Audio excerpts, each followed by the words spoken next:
Saudara, Komnas HAM menolak hukuman mati dan hukuman kebiri kimia kepada Heri Wirawan, terdakwa pemerkosa 13 santri di Bandung, Jawa Barat. Komnas HAM beralasan hukuman mati dan kebiri kimia bertentangan dengan prinsip hak asasi manusia dan hukuman yang tidak manusiawi.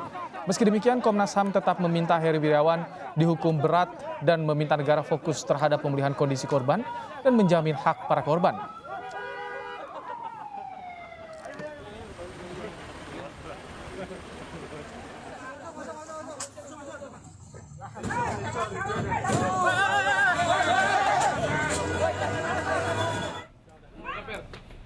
Anggota Komisi 3 fraksi Gerindra, Habibur Rahman mengkritisi sikap Komnas HAM yang menolak hukuman mati dan kebiri kimia dalam kasus pemerkosaan 13 santriwati oleh Heri Wirawan.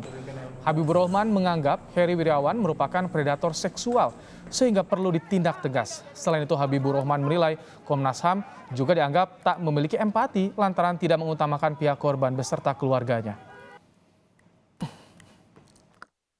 Kasus predator seksual apalagi terhadap anak, ya, saya sangat setuju itu orangnya ditembak kepalanya gitu loh, ya, itu predator seperti itu memang harus hukuman mati, gitu. Kita bagaimana perasaan korban, perasaan anak-anak gitu kan, perasaan keluarga korban mendengar pernyataan Komnas HAM tersebut. Ini kayak nggak ada empatinya Komnas HAM, ya.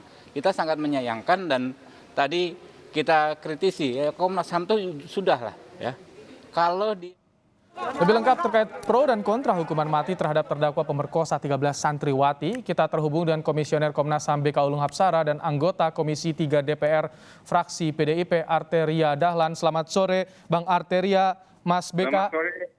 Assalamualaikum. Selamat sore. Waalaikumsalam warahmatullahi wabarakatuh. Saya ingin ke Bang Arteria. Bang Arteria, jadi tanggapan Anda soal sikap Komnas HAM soal hukuman mati untuk Heri Wirawan, bagaimana Bang Arteria? Ya, kalau dikatakan tidak manusiawi bertentangan dengan HAM, itu ukurannya apa? Jadi makanya berkali-kali saya katakan setiap pejabat publik, ya, kepala kementerian lembaga termasuk komisioner, pahami siapa Anda. Anda ini patriot HAM. Tapi HAM yang Anda perjuangkan itu adalah HAM-nya Indonesia. HAM partikular, HAM-nya yang berkarakter keindonesiaan. Apa itu yang berdasarkan Pancasila dan Undang-Undang Dasar? Baru kita bicara protokol HAM, baru bicara deklarasi independen terkait dengan hak asasi manusia atau deklarasi universal. Kan pisau analisanya sudah jelas. Kita bicara fakta hukum. Tadi Habibur Rahman mengatakan ada predator seks, guru yang harusnya diguguh dan ditiru malah berbuat seperti itu, ya, pemilik pondok pesantren tempat orang menitipkan anak, anaknya bukan dititipkan, malah dilakukan diperkosa dan sebagainya. Tidak hanya diperkosa di depan istrinya. Ini kan lebih dari binatang ini, ya. Kemudian juga anaknya sampai hamil dan dengan berbagai justifikasi dan penghalal. Ini kita bicara fakta hukum. Kemudian kita bicara dasar hukumnya. Dasar hukumnya ada, aturan negaranya tegas, ya. Kalau dikatakan kita tidak manusiawi, berarti hukum kita tidak manusiawi, penegak hukum kita tidak manusiawi, agama kita tidak manusiawi dong kalau dikatakan begitu. Ya. Ini undang-undang peradilan anak itu staging bertahap.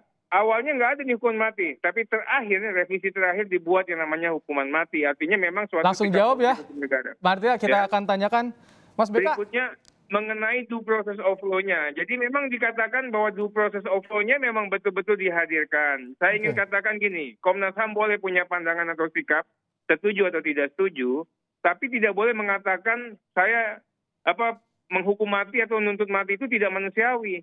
Baik. Atau Komnas HAM menolak untuk orang menuntut. Kita akan tanya. Mati. Kita akan tanya, Bang Arteria. Mas BK, undang-undangnya ada.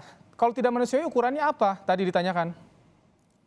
Ya, jadi begini, kenapa kemudian Komnas HAM bersikap menentang hukuman mati? Ini bukan hanya untuk kasus Heri Wirawan saja, tetapi untuk semua kejahatan di Indonesia juga kami menentang hukuman mati. Itu yang pertama. Yang kedua, hak untuk hidup, itu ya, adalah hak asasi manusia yang tidak dapat dikurangi dalam situasi apapun. Itu juga tercantum dalam pasal 28I Undang-Undang Dasar 1945. Jadi sudah ada dasar yang kuat sebenarnya kalau kita bicara soal konstitusi. Gitu. Karena menyentuhkan hak untuk hidup, hak untuk tidak disiksa, hak untuk kemerdekaan pikiran dan hati nurani, itu adalah hak asasi manusia yang tidak dapat dikurangi dalam situasi apapun. Artinya konstitusi kita menyebutkan itu.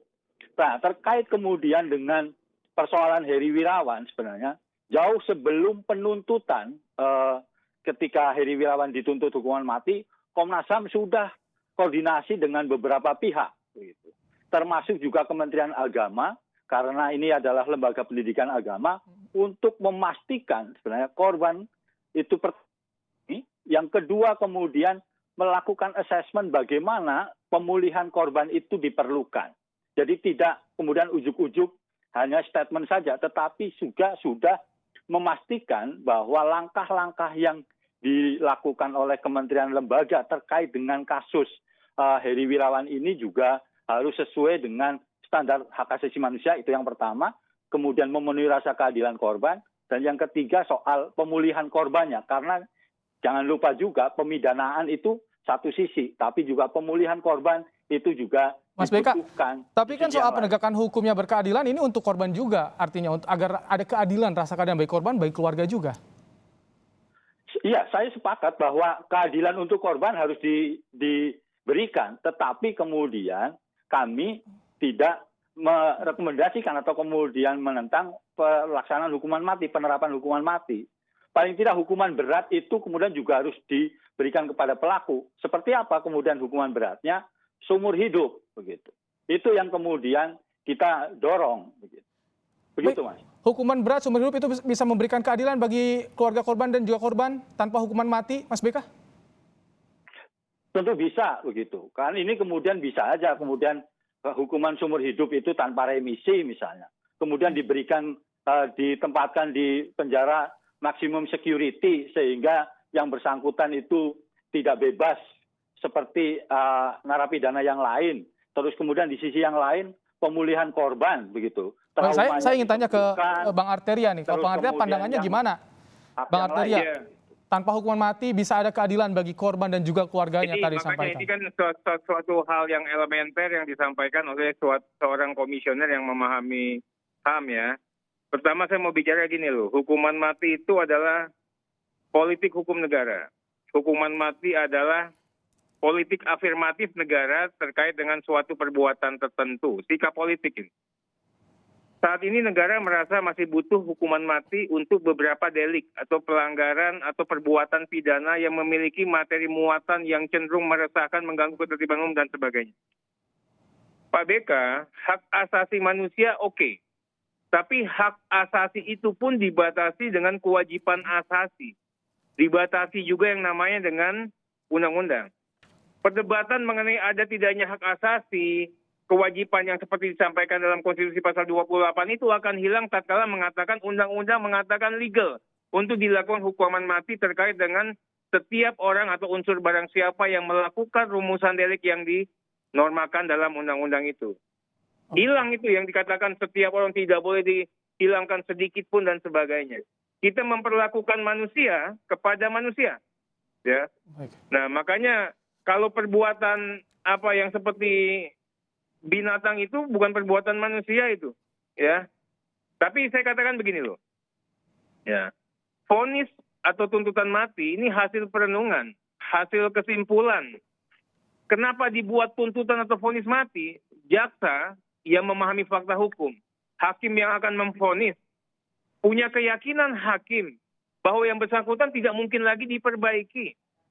Yang bersangkutan apabila bisa dikembalikan kepada dunia luar nantinya pun, ya, akan melakukan perbuatan yang merusak dan mempunyai daya rusak yang tinggi. Yang ketiga, hukuman mati ini ya diberikan kepada tersangka terdakwa yang melakukan perbuatan pidana yang daya rusaknya bagi nilai-nilai kemanusiaan itu sangat tinggi. Makanya dikenal yang namanya beberapa kegiatan serious crime, kejahatan ya, seperti yang namanya narkoba, terorisme, korupsi itu bisa dikatakan hukuman mati. Pak Arteria, izin, saya ingin nanya, kalau misalkan di negara maju banyak juga yang pelaku kejahatan seksual ini dihukum berat dengan sejumlah pengetatan.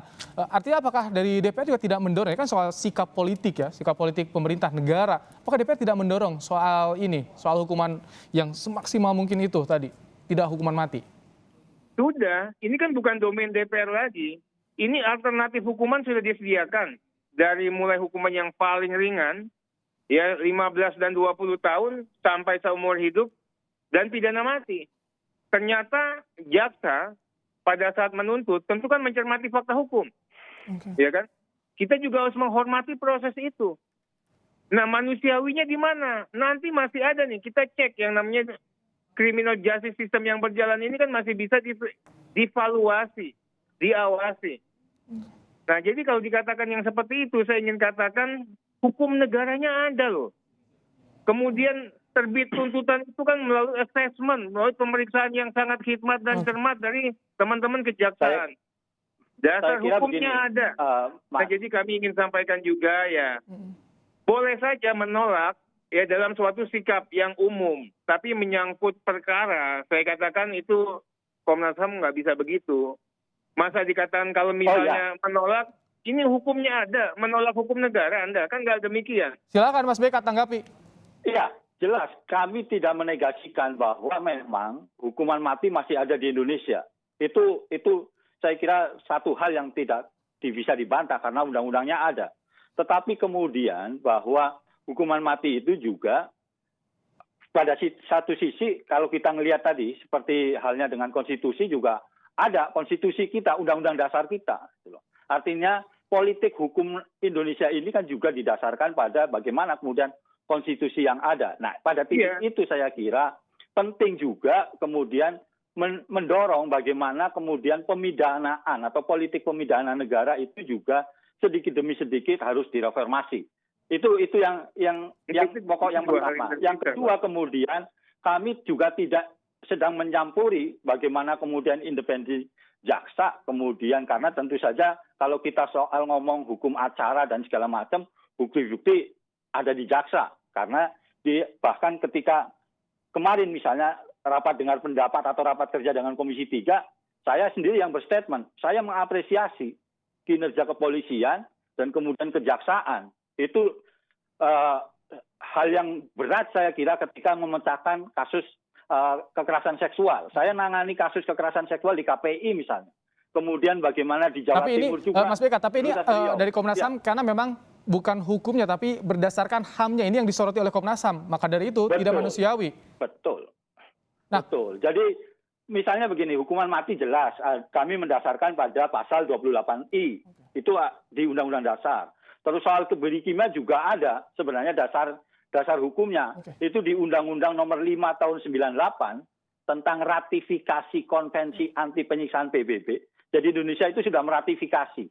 Pemerintah Indonesia tahun 98. Konvensi Anti Penyiksaan PBB dan penghukuman yang tidak manusiawi lainnya. Nah, pada titik itu kebiri kimia juga bertentangan dengan Undang-Undang Nomor 5 tahun 98. Baik. Itu yang kemudian juga mendasari. Saya ingin ada tanggapan nih dari Bang Arteria. Tahan dulu Mas Beka. Bang Arteria, jadi bagaimana harusnya agar linear nih proses hukum tuntutannya, tapi juga linear juga dengan HAM karena banyak sekali kan proses hukum atau tuntutan ini yang kontradiksi dengan HAM. Iya, saya juga sangat menyayangkan kalau statement ini hadir dari seorang komisioner Komnas HAM. Nggak bisa membedakan yang namanya kewajiban asasi ya dan hak asasi. Hak asasi manusia memang tidak boleh direduksi 0,0 sekian persen pun, betul. Tapi sepanjang melaksanakan kewajiban asasinya. Batasannya apa? Batasannya di undang-undang.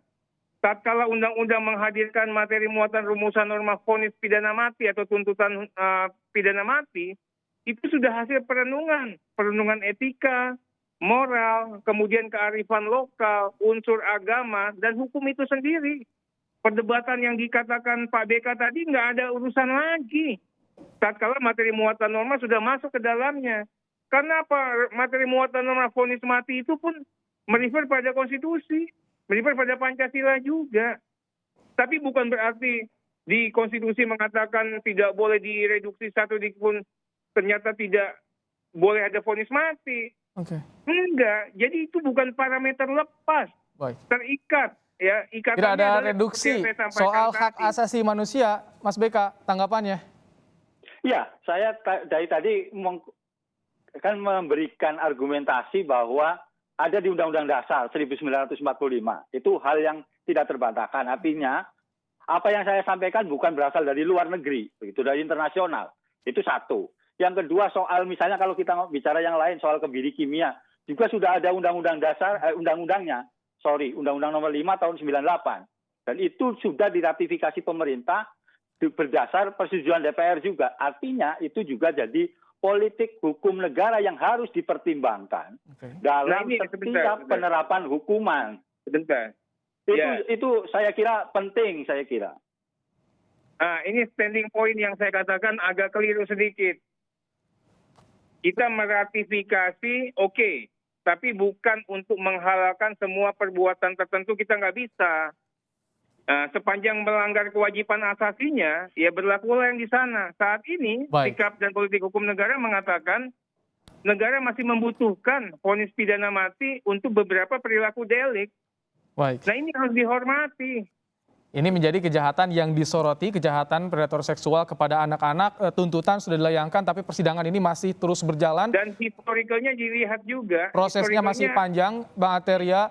Mas BK juga terima kasih tadi Mas BK menyampaikan pandangannya soal hak asasi manusia dan juga Bang Arteria menyampaikan soal bagaimana tinjauan hukumnya. Terima kasih Bapak-bapak telah menyampaikan pandangan di program Kompas Petang. Kita akan tunggu nanti bagaimana jalannya proses hukum yang tengah bergulir di pengadilan. Terima kasih Bapak-bapak.